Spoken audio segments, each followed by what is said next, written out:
Баршаңызға қайырлы күн. Бүгін өте тойымды әрі жеңіл аджуба салатын жасайтын боламыз. Бізге шпрот, картошка, сәбіз, қызылша және жұмыртқа керек. Барлығын пісіріп, үкіштен өткізіп аламыз. Шпроттың жартысын тәрелкеге саламыз, оны майдалап, осылай жайып шығамыз. Үкіштен өткізілген картофелімізді саламыз. Видеода көрсетілгендей жайып шығамыз. Үстіне аз-аздан тұз себеміз. Майонездің басын қайшымен қиып алыңыздар.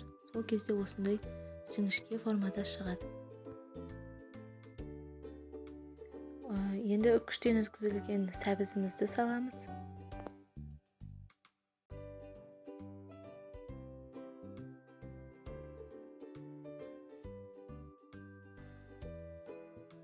Тұз себеміз. Майонез жағамыз.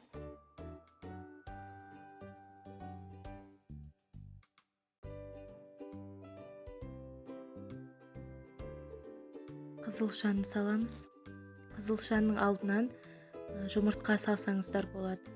Мен жұмыртқаны бетіне салдым.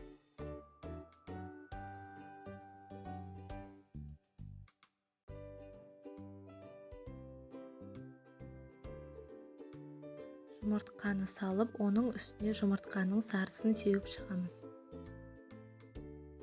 Бетін майонезбен әсемдейміз.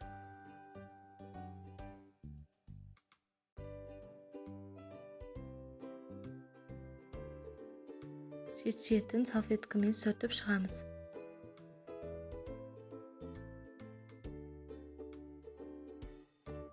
Міне біздің салатымыз дайын. Баршаңызға ас болсын. Видео ұнаған болса, каналға тіркеліп, лайк басып қойыңыздар.